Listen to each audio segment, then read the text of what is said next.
Como diz a filósofa Terezinha Rios, nós não somos imortais, mas podemos ser eternos. Nós não somos imortais, mas podemos ser eternos.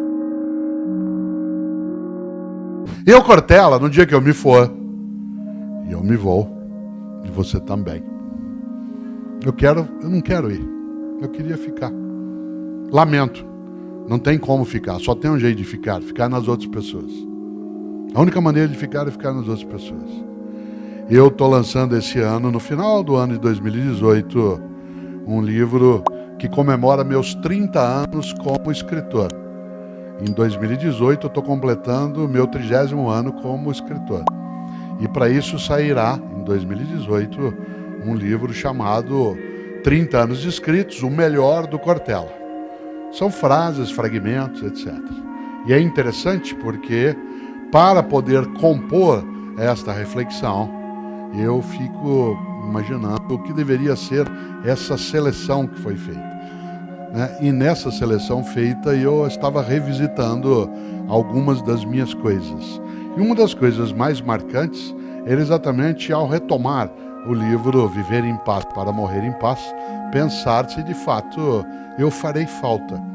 Esse livro, na introdução, e eu tive sempre, como tenho o apoio para fazê-lo, de jornalista que faz a edição para mim, que é o Paulo G. Baile, eu, na introdução dele, ao contar a história dos livros, eu lembrei algo no final. Se alguém tiver acesso a ele, poderá ver isso. Ele não saiu, ele sairá no final de 2018, mas ele tem algo no final que é contar sobre algo curioso.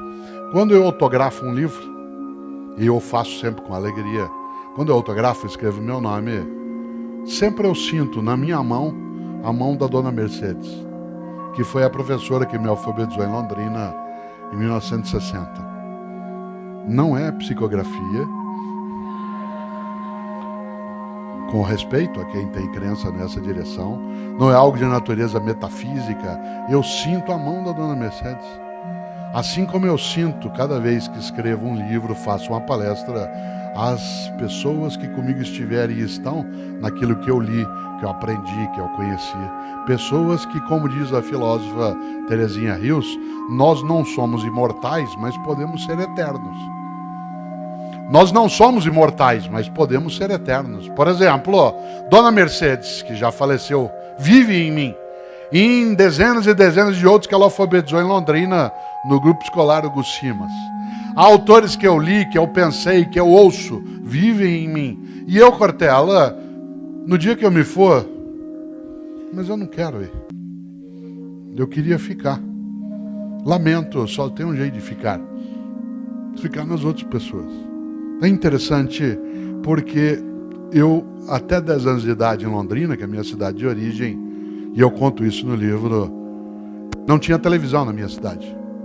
Não é que não tinha na minha casa, não havia TV na minha cidade. Por isso, o que eu fazia à noite, não tendo TV, eu ficava pensando. E uma das coisas que eu pensava era, no dia que eu morrer, qual vai ser o meu epitáfio? Isto é, o que eu quero escrever no meu túmulo? Aos 10 anos de idade, eu já tinha tendência à inutilidade filosófica. E eu ficava pensando, qual será o meu epitáfio? Hoje eu não tenho mais essa preocupação por uma razão, não quero mais ser sepultado, eu quero ser cremado. Essa é uma escolha, cada um que decide. Eu acho a cremação mais ecológica, muito mais impactante no sentido positivo, mas essa é uma escolha. Desse ponto de vista, há aí uma decisão que cada um toma, se der tempo. Eu já tomei a minha, eu não quero ser sepultado, eu quero ser cremado. Essa é uma escolha. Faz a doação de órgãos e aí faz a cremação. Aliás, já até avisei as pessoas que essa é a minha intenção. Nesse sentido, claro que vale. Evidentemente que há aí uma questão. Eu sempre fui favorável à cremação nos tempos mais recentes. Inclusive porque a cremação, como eu dizia, é mais ecológica. Já imaginou se chineses e indianos aderissem ao sepultamento? Isso é sério, o impacto ambiental é fortíssimo. São Paulo, que é a cidade onde eu moro, tem o segundo maior cemitério do mundo, que é o cemitério da Vila Formosa. Tem 1,5 milhão de corpos sepultados lá. Você imagina o impacto disso no lençol freático, na proliferação de insetos, de roedores, de pragas urbanas. Aliás, eu fui secretário de Educação na cidade de São Paulo e, quando secretário, quis fazer uma campanha pela cremação na cidade. E tinha até bolado um cartaz belíssimo para fazer essa cremação, né? Mas não pude fazer porque acharam que aquilo era muito assemelhado, né, à propaganda. Mas era essa a intenção. Era um cartaz bem bonito, né, que tinha nele uma frase que ajuda bastante, que era para incentivar a discutir a cremação, que era: vem pra caixinha você também. Tá? E é claro que na época ficou difícil fazê-lo, mas eu ia procurar patrocínio, mas alguns bancos acharam que podia impactar, né? E que era melhor procurar outros. Uma das coisas gostosas é que, claro, quando eu era a favor do sepultamento, o epitáfio, sabe o epitáfio, né? A inscrição tumular. A inscrição no túmulo é chamada de epitáfio. Aliás, eu tenho um livro, o Pedro mencionou aqui, Não Espere pelo Epitáfio. Lembra do epitáfio dos Titãs? Eu devia ter amado mais, sonhado mais, ter visto o sol nascer. E é interessante porque a ideia de epitáfio é aquilo que você deixa como lembrança. Eu, às vezes, sou homenageado em algumas situações, vez ou outra, como aconteceu aqui hoje, quando eu entrei, as pessoas aplaudem. Isso é uma coisa gostosa, sempre um afago no ego, uma coisa que é apreciável. Mas, às vezes, eu vou a alguns locais e as pessoas fazem elogios em excesso. Antes de começar, tá aqui o Cortella, que é isso, né? E eu sempre peço à pessoa, por favor, menos por uma razão. Na vida, enquanto você estiver vivo, você sempre pode decepcionar as pessoas. Quanta gente nos decepcionou e decepciona na vida. No nosso país, nos últimos 50 anos, quantas pessoas nos decepcionaram e decepcionam. Por isso eu sempre lembro do que dizia Machado de Assis. Machado de Assis dizia: está morto, podemos elogiá-lo à vontade. Que é uma frase inteligente. Está morto, podemos elogiá-lo à vontade. Isto é, não terá mais ocasião de nos decepcionar. Olha que interessante. Eu gosto muito de imaginar o quanto que a nossa mortalidade nos coloca algumas obrigações. E quando a homenagem é muito forte, eu sempre lembro do Mário Quintana, outro poeta gaúcho, esse nascido em Alegrete, que dizia algo estupendo. Ele dizia: a estátua é um erro em bronze.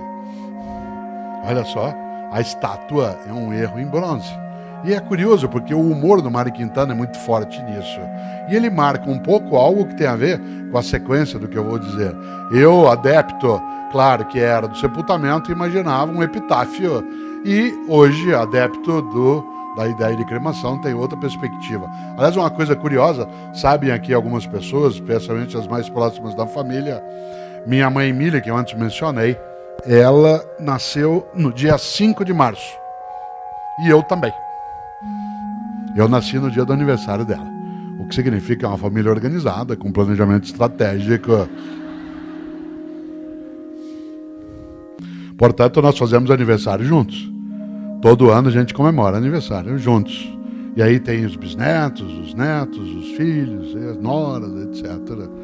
E o ano retrasado, em que ela estava fazendo 88 anos, nós estávamos ali juntos, eu fazendo aniversário lá também. E é claro, do que você fala no aniversário, num almoço de aniversário? De vida, de idade e de fim. E uma hora eu disse: vocês não esqueçam que eu quero ser cremado. Ela, com 88 anos de idade, estava fazendo, falou assim: eu não vou deixar você ser cremado. Acho que é Highlander. Sabe qual é o nome dessa escolha dela? Amor. Amor. Ninguém em sã consciência diria essa frase se não fosse movida por amor.